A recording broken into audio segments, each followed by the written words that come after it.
Encaminhado. Luiz Ubeldia está praticamente fechado para treinar o Fluminense. O treinador argentino mais novo que o Fábio deve assumir o time, segundo informações do portal GE. Globo. Eu estou surpreso? Completamente não. Mas confesso que algumas coisas me surpreendem nesse caminho. Vamos falar um pouquinho sobre essa contratação e sobre o que me surpreendeu. Roda aí o giro de notícias.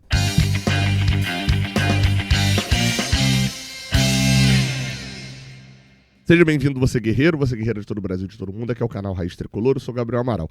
Vamos lá, cara. O que me surpreendeu nessa parada? E eu já começo por isso, tá?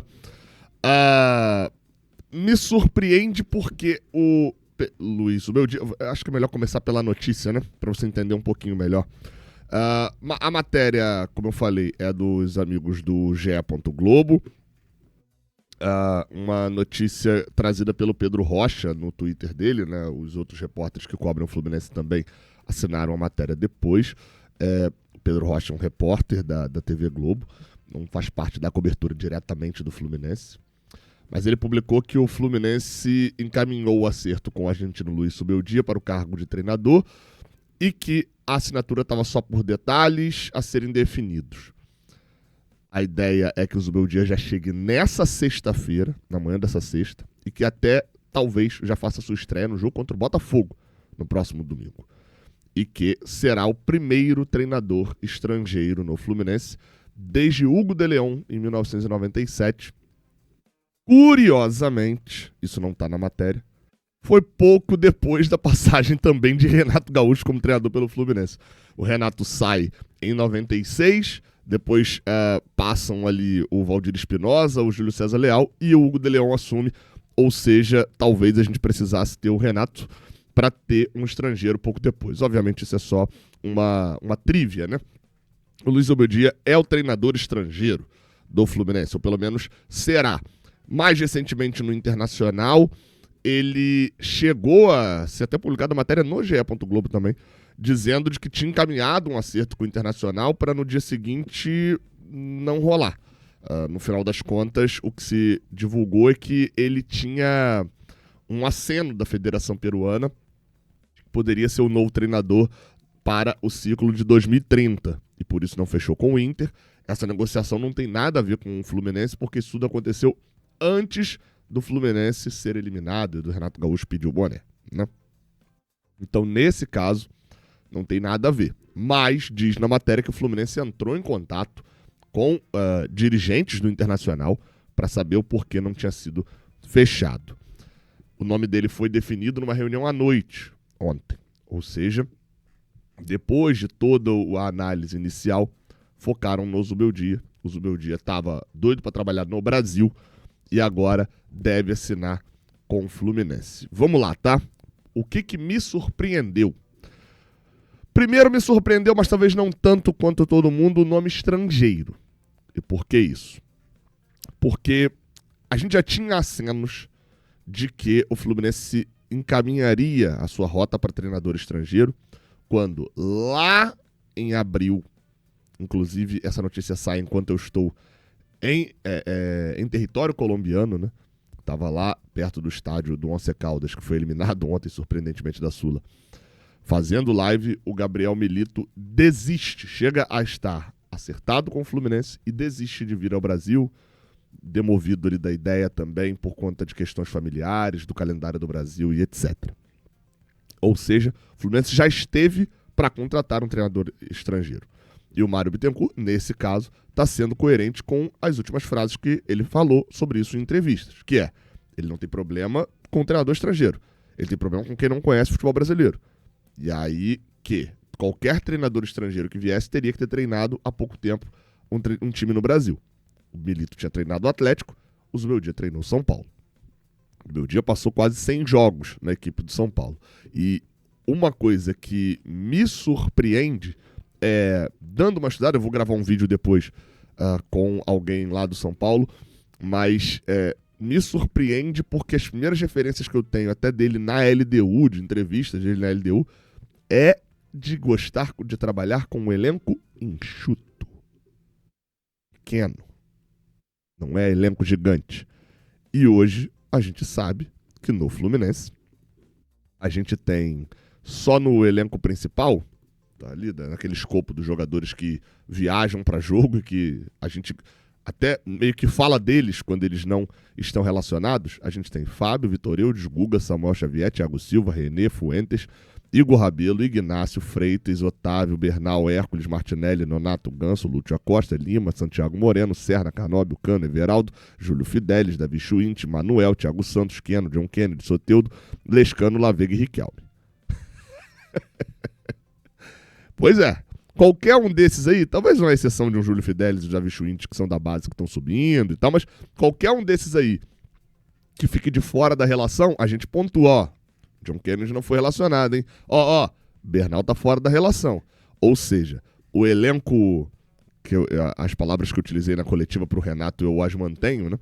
O elenco inchado e redundante, ou seja, é um elenco que tá grande, mas tá grande no mesmo lugar. Né? Tá redundante, são peças iguais. Qual a diferença hoje do Keno pro Soteldo? A gente não vê tanta diferença a ponto da gente gastar uma bala no Soteldo e pagar um salário mensal alto pro Keno. E detalhe, toda essa galera aí, à exceção de Nonato e Manuel, tem contrato para até o final do ano que vem. Então, enfim, é uma coisa que eu tô muito curioso para ver. Bem, vamos lá. Se você for buscar referências em rede social sobre o Milito, você provavelmente vai ouvir muita crítica da torcida do São Paulo. A torcida do São Paulo criticou muito o Zubeldia antes da saída. Foi um treinador que apanhou bastante, tá? Bastante na saída do São Paulo. Muitas críticas, e eu não vou entrar no mérito aqui porque eu vou gravar um outro vídeo, como eu falei, mas é uma passagem de quase 80 jogos, como eu disse. Ele, antes disso, tem passagem pela LDU, foi campeão da Sul-Americana com a LDU em 2023, aquela final que foi lá em Punta del Este, no Uruguai, contra o Fortaleza. Ele leva nos pênaltis aquela final, né? Então é o título de maior proporção da carreira do Zubeldia no Campeonato Equatoriano. Ele também se sagrou campeão, foi campeão do Campeonato Equatoriano em 2023 também, ambos com a LDU. Teve passagens anteriormente pelo Lanús, foi um treinador muito jovem. Ele não é aquele cara que jogou até o final da carreira para virar treinador, não. Em 2000, ele foi jogador, mas em 2000, passagens inclusive de seleção de base da Argentina, mas em 2005 ele já vira treinador com 27 anos. Aliás, perdão, em 2009 ele vira, em 2005 ele vira auxiliar. Treinou o Lanús durante um tempo, teve passagens pelo futebol equatoriano antes mesmo daquela passagem com a LDU. Ele tinha treinado a LDU, tinha ido bem na LDU, chegou a passar no México pelo Santos Laguna, treinou o Independiente Medellín na Colômbia, teve uma passagem de 4 jogos só pelo Alavés da Espanha, que eu vou querer descobrir mais sobre isso. Cerro Porteño, depois de passar pelo Lanús, foi para a LDU e na LDU obteve seu maior êxito, depois vindo para São Paulo. Os números não são ruins, tá? Os números não são ruins. Ele assume o São Paulo no ano passado, por exemplo, são 14 vitórias, 10 empates e 5 derrotas. Ele é eliminado no ano passado. Perdão, esses números que eu dei são os números dessa temporada. Ele foi dispensado com 5 derrotas só nesse ano. Os números da temporada passada são 21 vitórias, 12 empates e 12 derrotas. Ele assume o São Paulo, leva o São Paulo para a Libertadores, mas perde os últimos 3 jogos. São 3 derrotas na reta final, que faz, por exemplo, com que o São Paulo quase perca sua vaga direta para a Libertadores. Termina em sexto com 59 pontos, enquanto o Corinthians, que foi sétimo, teve 56, por exemplo. Então, obviamente, o Corinthians, por exemplo, jogou a pré e caiu para a Sula. O São Paulo quase perde. Os últimos 4 jogos ele faz 1 ponto. É uma decaída boa, mas também no ritmo de chegada dele, é uma sequência de vitórias gigantescas também. Então, ele tem esse efeito imediato. Isso é um fato. E aí, isso me surpreende. Porque as primeiras informações sobre a primeira reunião houve uma mudança de rota no Fluminense.